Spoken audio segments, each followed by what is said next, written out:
Good evening, and welcome to Law Talk, the show that brings the law and understanding the law into your home each month. And tonight, with Mark Malachowski and myself, James Barrett, we're going to explore some of the most current events in the news. Mark, what are we starting off with? Well, tonight we're going to start off with Solyndra, which was a solar company that was supposed to be, the source of green jobs and stop global warming and save the polar bears and one thing or another. But they got into a little rough sledding recently on some of their loan guarantees, and eventually they ended up going bankrupt. Well, I understand that that Solyndra was a leading company that had a very unique design for solar panels, and they believed their design would actually take over the solar panel market. But they ran into some trouble. What was that trouble, Mark? Well, no, I'm not technically astute on exactly what happened, but I think they had a relatively novel approach, some kind of design or semiconductor design that was a very efficient design and a little bit complex. But it turns out maybe the Chinese came up with something that was not quite as complex, but was, essentially did the same thing for a lower price. So they basically couldn't compete price-wise. Okay, but that's not where the story really goes. Isn't the story more about how this company was funded by U.S. tax dollars to try to promote a technology that would not compete? Just like you corporate tax Learjet guys to whine about a little tax money being spent on research. I understand a little tax money, though, was $535 billion. That was guaranteed loan from the Department of Energy, Mark. No, you're getting I know you get the trillions of billions of millions. It's easy to mix up nowadays, but it was about $500 billion. $500 billion. 500 trillion. So it's 1.5 billion altogether, right? Went down the tubes. Nobody really knows where the money went, actually. But $1 billion was from private, and about $500 million was from the public. Okay, well, I know that this is right in our area, over in Fremont, right off Highway 880. And the Solyndra has several buildings that artistically are very well designed and very well built. Is that where the money went? Well, nobody knows, and also we don't even really know if that 1.5 billion is the whole cost, because of course there's a lot of contractors that provided them with raw materials or different metals and that kind of thing. So they have bills outstanding. So, there's a chain reaction effect. So they're, really, we don't know what the losses will be at this time. Well, I understand the controversy is a little more than just building a solar plant that can't compete. But I understand it raises the ugly shine of insider dealing, fundraising. Can you help me with any of that? Well, there's always some wacky conspiracy theorists who would think just because, for example, Kaiser, who has Argonaut Capital, was a bundler for the president, put a fair amount of money into this, and he lobbied for the restructuring of the debt, that might have some political links and that kind of stuff. Okay. So there's always a crazy conspiracy theory in there somewhere. Okay, but when we're talking about restructuring, we're talking about a violation of there's a congressional act of, I believe, 2004 that states that when public money is put into a private company, that they're supposed to be first in line in the event of a bankruptcy. But the restructuring in this matter, from what I understand, what I've been doing my research on, it indicates that the restructuring put the private investors in front of the taxpayer. So in fact, when Solyndra had its financial difficulties, including a bankruptcy in August 31st of 2011, this year, that the government wasn't paid first. And that was a violation of a congressional act. So how is that even structured that happened? I'm missing the point here.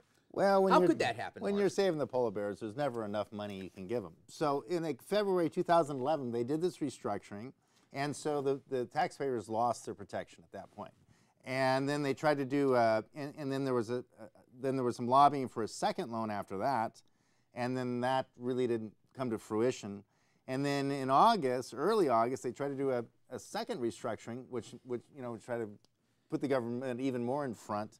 But that wasn't that when they were trying to raise more private capital, right. So the government would effectively put themselves almost third in line, because you would have first in line was the first group of private capital, the second in line would be the second group of private capital, then the third in line would be the taxpayer. Well, sometimes it's kind of hard to figure, which shell the pea's under. But in this case, But was it the job shell? Yeah. And so anyway, so what happened here? So you had a February 2001 restructuring, an attempt. 2011. 2011. Sorry about restructuring. Then you had August 2nd attempt to restructure, and then August 31st was actually the bankruptcy. But what's interesting about this, and what does make it a little more, adds a little spice to the brew here, is that in March 2010, Price Waterhouse, looked at this and said there were some problems. Well, wait a minute. If Price Waterhouse is a very high-paid and a forensic accountant, effectively, for businesses, and so when they're telling the government that this is not a sound investment, but the government went for it anyway. Well, yeah, they did the restructuring in February 2011, and Price Waterhouse made the negative forecast in prior to that, in March 2010. Right. So a year and essentially a year ahead of time. So there was plenty of warning for this. But I mean, Price Waterhouse, there's the people, they guzzle gas and go around in corporate jets, so no one really should pay attention. Oh, so we shouldn't really listen to them. Yeah, you don't listen to them. So when the government was looking at guaranteeing a loan for $500 million, and Price Waterhouse was saying this company is not viable as a company, we can just skip that. Well, because they go around in jets. Okay. And so, well, wait a minute. I'm not gonna let that go by. They may be going around in jets, but they're trying to save the taxpayer dollars. Well, those jets are all tax write-offs anyway. And so luckily you had Energy Secretary Chu looking out for green energy. Isn't that a Nobel Prize winner? Yeah, from Berkeley. And he was able to override these negative comments by Price Waterhouse and kind of push this thing through with the help of with some folks from the EPA, Mr. Silver in the EPA, who also has a wife with Wilson Sonsini. Yeah, well, in fact, and I believe it's Jonathan Silver, but he actually was he forced to recuse himself because of his wife's involvement with Wilson Sonsini, which is actually the investment law firm that was handling all of Solyndra's money. And he's the one authorizing the loan. Or one of the main people authorizing the loan. He recuses himself because of his wife's involvement with the money that the loan would provide. But then he continued to send emails to Secretary Chu and the other EPA and the OMB trying to encourage them to hurry the loan up, hurry the loan up. Well, you probably would have, instead of sending an email, you probably would have heard he took like a corporate jet. But since he works for the government, they don't have corporate Learjets. So well, I understand. There's actually one more player in this. Yeah. Mr. Kaiser out of Oklahoma, who is the billionaire behind the Argonaut investment fund. Yeah. And I understand Mr. Kaiser was a major bundler for the president. And he worked on the restructuring. He also had he put a lot of private funding into Solyndra. Well, but he's going to be paid back first, won't he? Well, in a bankruptcy, we've all seen bankruptcies. Who knows who's going to get paid back what? I don't know where the money is. I don't know what assets are left. Well, that's interesting. It's hard to say who's going to get paid. 8 days after they declared bankruptcy, the FBI raided Solyndra. They took all their hard drives, took all their server bases, and then they actually went to the homes of the CEO, the CFO, and the COO and decided that they're going to look at their computers and take their hard drives and they're searching their records. Now, why would the FBI do that, Mark? Well, that kind of harassment when people are trying to, research new technology is terrible. It's shocking, isn't it? But luckily, they were able, the executives at Solyndra were able to take the fifth and use their constitutional protections. So. Oh, that's fortunate that the Constitution was there to protect them, correct? No, but the issue is, with search and seizure, I suppose the FBI probably had a good warrant, but that's the thing, your Fifth Amendment rights don't really protect you too much on, actual, like taking blood or samples or things like that. So but taking hard drives and servers is one thing. That's more of a Fourth Amendment thing, and apparently they had reason to believe, apparently a judge granted the FBI a warrant to go and do those seizures at the office and at the home. I have a feeling this is going to turn into a little more than what's happened already. Although the FBI and the failure of the CEO and the CFO to give testimony before Congress, I mean, it seems like the door's opening in an interesting manner here. And I'm wondering how many green jobs were created by this transaction. Well, see, the thing about it, there's never enough money for the green jobs, and so Solar City has a $275 million loan that they're looking at. First Solar, they're looking at about a $1.9 billion loan. I don't know where those are. And so right now they're looking at about $2.4 billion in loan guarantees, Congress. So this little blip of Solyndra going under for $500 million is not going to stop the green You know, because there's polar bears out there. They're running out of ice. Well, why don't we leave the polar bears alone? We'll leave the polar bears alone, and we'll go back to those other green energy. We'll go back to those other green jobs next time. So what's our second subject tonight, Mark? Our second subject is Obamacare. Obamacare. We've visited this a couple of times. Is there something new on the horizon? Well, there's a couple interesting things, and apparently Justice missed a deadline to file an appeal in the 11th Circuit. Whoa, what do you mean Justice missed an appeal? Are you talking about the Department of Justice? Yeah, apparently the Department of Justice did make a deadline for an appeal, and so now the Obama administration wants to take it to the Supreme Court. Earlier they were trying to stall it. Well, my understanding was the administration, the current presidential administration, they did not want it to go to the Supreme Court prior to the 2012 election.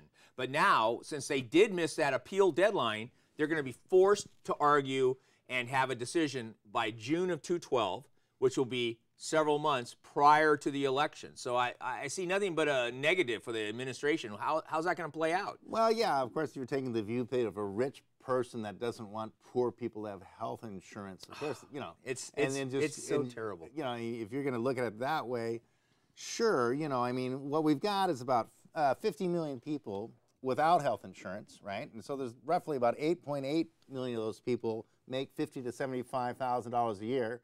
So that's, you know, they could afford their own health insurance, but they don't have it. But that's, you know, that's part of the things that Obamacare is going to insure those people. And then you've got 9.7 million people who are, you know, illegal aliens, and that grant them insurance. And then you've actually got about 16 million people in the U.S., which is about 5% of the U.S. population, who make less than $25,000 a year. And they would actually kind of fit into the category of what Obamacare is supposed to do, but they're already on Medicaid and state's children's health program. So when you kind of look at the justification for Obamacare, these 50 million people, really comes down to about 16 million who are already on care.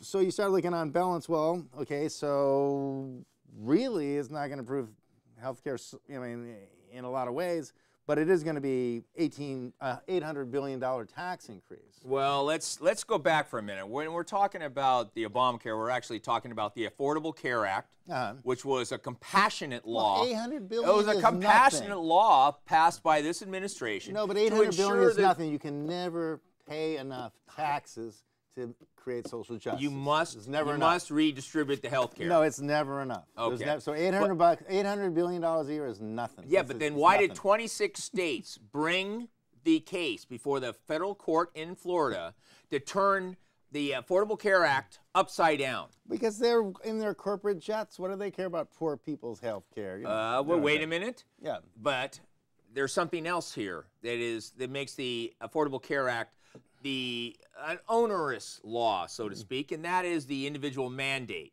And the individual mandate is something that's been recognized in several circuits as being unconstitutional because the government's actually forcing me and forcing you to go buy something that normally we would have no reason to buy it if we don't want it.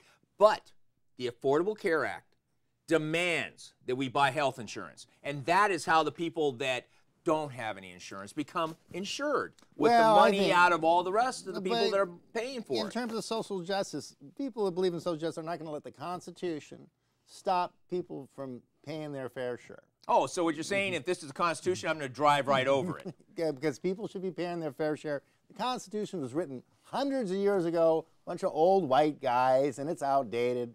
So nobody pays attention to that anymore. Well, so what we're saying is the important thing is that social justice prevails and that people who are in their corporate jets pay their fair share so other people don't go without health insurance. Yeah, but let's talk about those 26 states that are actually going to be having to fund the Affordable Care Act as opposed to the U.S. government. Right. Now, don't you believe under states' rights, the state has a right not to be forced to pay for health coverage for people that just choose not to buy health coverage? Well, states' rights is just a code word for racism and bigotry.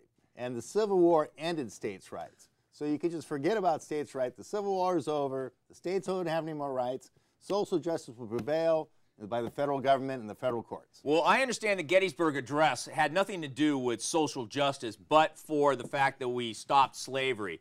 And if I remember correctly, Mr. Lincoln, President Lincoln, did not say anything about well, I'm going to redistribute the wealth now that I've just won the Civil War. I don't believe I heard that in the Gettysburg Address. Well, he did say that the South was going to have to help pay for the war. They were going to pay for the war against them. Against them. And so that was actually, I think that was, I don't forget what amendment that came under, but I think that was the 16th. Yes, it was. And very clearly in there that if you go up against the federal government, you're going to pay. Well, I will tell you who's not going to pay. It's going to be all the people that can't afford to even buy the mandated health insurance. And I understand they're calling that a penalty. You get penalized on your IRS tax bill if you don't buy health care. Isn't that correct? Well, yeah, it was set up as a penalty, but then Justice decided that they didn't, when they said penalty and when the executive branch emphatically said it was a penalty, they misspoke. And so that was just a misstatement. And what they really meant when they said penalty, after they got kind of beaten up in federal court a few times, was they meant tax. Yeah, but I understand from all my research and my memory of watching the news as the Affordable Care Act was being passed, that it was specifically not a tax, which the Congress has a free right to do to all citizens as tax, but they were calling it a penalty.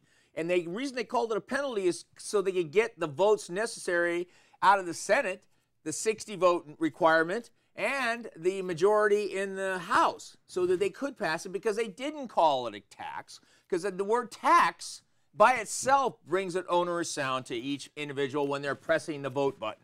Okay, now who are you going to believe, the advocates of helping the poor and social justice or your own heirs?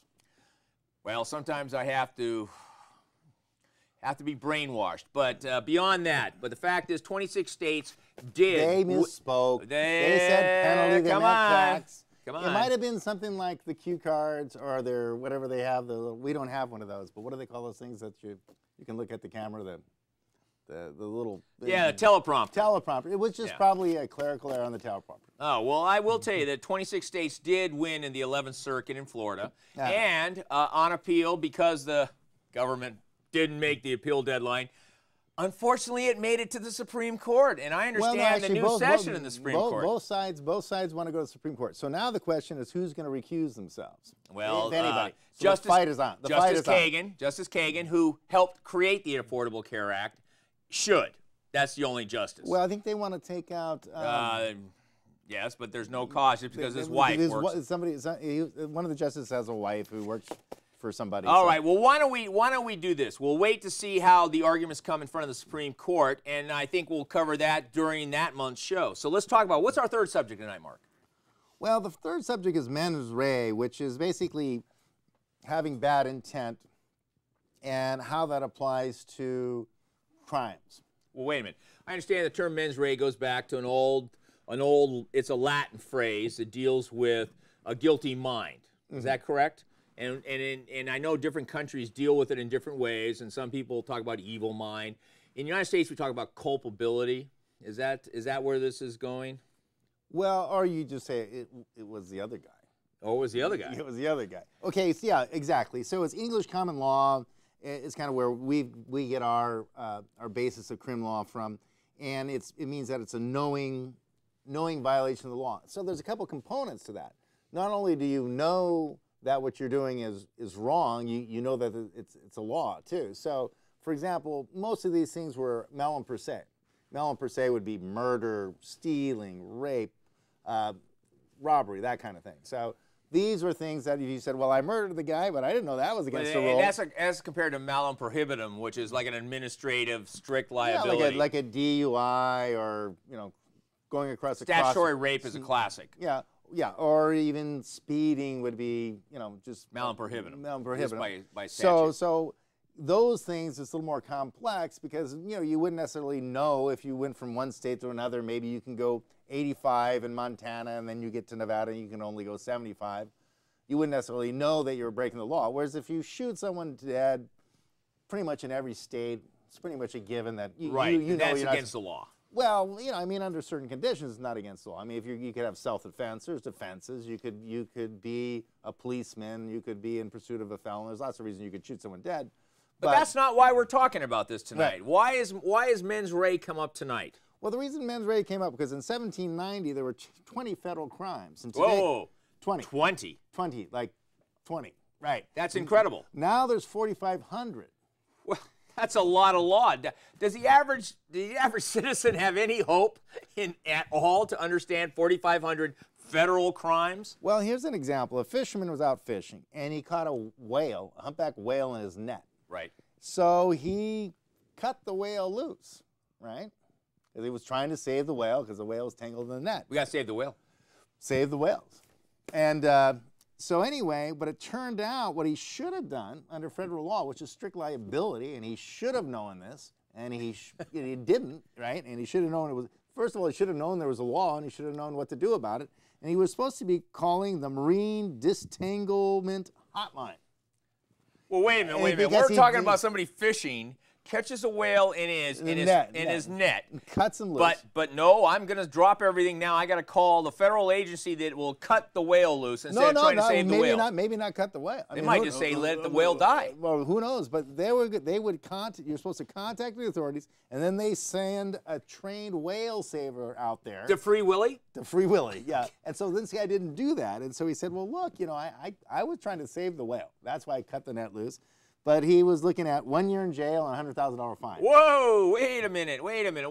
He caught the whale by accident. He went to save the whale, but instead he's guilty of a federal crime. He violated the federal statute that says you're supposed to call the Federal Marine Disentanglement Hotline. And so this is a situation where he pled guilty. He got lesser time and lesser fine. And so when you talk to justice about this, they were like, hey, he pled guilty. He was guilty. Yeah, but unfortunately... He wouldn't have pled guilty unless he was guilty. But wait a minute. You know that. Nobody pleads guilty unless they're guilty. Yeah, nobody pleads guilty unless they're guilty. Right. When you're being told you're going to go to prison or you plead guilty and you get probation, well, he got he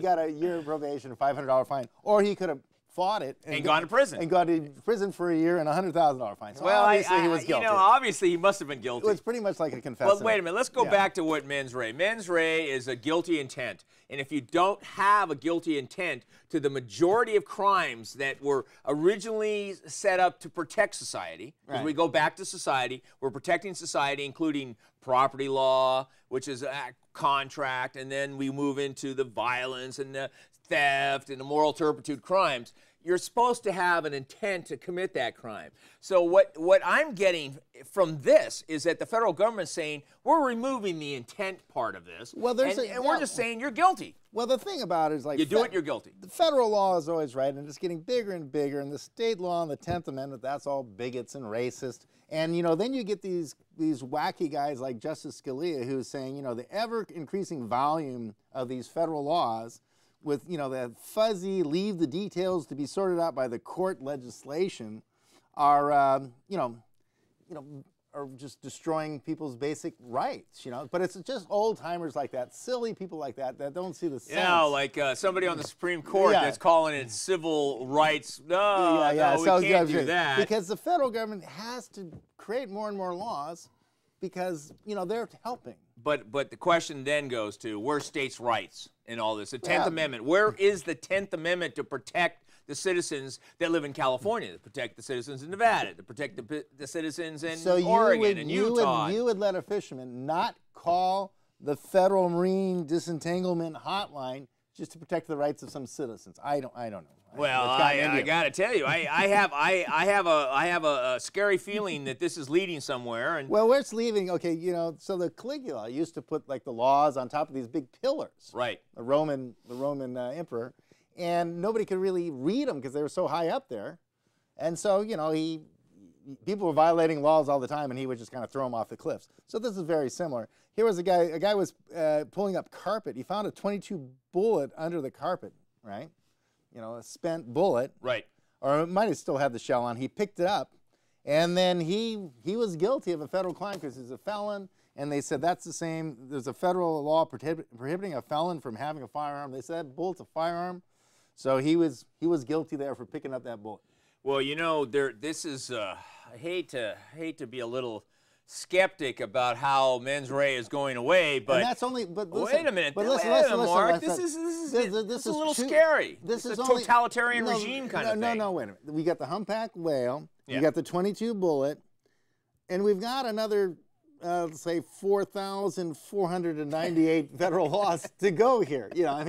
you don't know. I mean, you could be violating federal law right now. And so basically, you know, according to some of these, you know, kind of these wacky civil rights justices, there's also the Solyndra, right? And it used to be that if you ripped up some paperwork that had to do something with the SEC or right. You know, whatever, right. Because if you were impeding an active investigation, that was a crime. Now, if you destroy any paper that might be part of any future investigation. Whoa, wait a minute. Might be part of any might be part. What are you supposed to do? Save every piece of paper that you have. So basically, anybody who throws anything in the waste basket ever is guilty of federal crime. So if you threw anything in the waste paper basket today, you know, I mean, if you worked in a stockbroker's agency or something like that. So I'm just saying, so now we're down to 4,497. Yeah, but what about all those companies that shred documents? Are we supposed to say now they're illegal because every document they shred might be part of a crime in the future? No, not a crime, but of any future investigation. Any future investigation? That means it may not even be a crime. It may have nothing to do with crime. It could be a different investigation that has nothing to do with, you know, that office or anything. So, yeah, so basically you can't really sneeze without committing a federal crime these days. And some of these wacky justices are, you know, complaining about that and saying, you know, this is an age-old concept that's meant to protect, you know, individuals in society. But, you know, you can't have a happy country if these individuals have rights like this anymore. Well, you know, what I'm concerned about is who's telling us this needs to be a happy country under 4,500 federal laws that don't even cover the fact that you have to have a guilty mind to commit the federal law. Well, there's government politicians that know better than the people, you know. And well, I understand they know better. To help you. Yeah, they're here to help us. They're here to help. So I have a question. when they were guaranteed a loan for $535 billion at Solyndra, did they have an evil mind, or was it just another law that we can walk over and then they're guilty, just as statutory rape implies? Well, I think what happens in that case is that the investigation's ongoing, and we'll see how it goes. Yeah, but how many documents were destroyed on that investigation before they even knew there was an investigation? Well, that's hard to say. That's hard to say. But fortunately, the FBI went in 8 days after the bankruptcy. No, but what I'm saying is, I don't know if they'd be in the same Sarbanes-Oxley. Sarbanes-Oxley is more like auditing and what's the value of it. But there might be in this, because it is talking about value of company. Well, but the thing is, everybody knew the thing was going under 2 years before they gave them the loan. So. Well, let's just leave it at that. And I'll tell you, tonight, it's been an excellent conversation with 3 great topics, Mark. And I look forward to meeting you at this table again, and we'll cover more topics that are questions about how society is being run today. If you can take time off of flying around your corporate jet. And my corporate jet. Okay, thanks, Mark. Get the tax right. Get the tax right.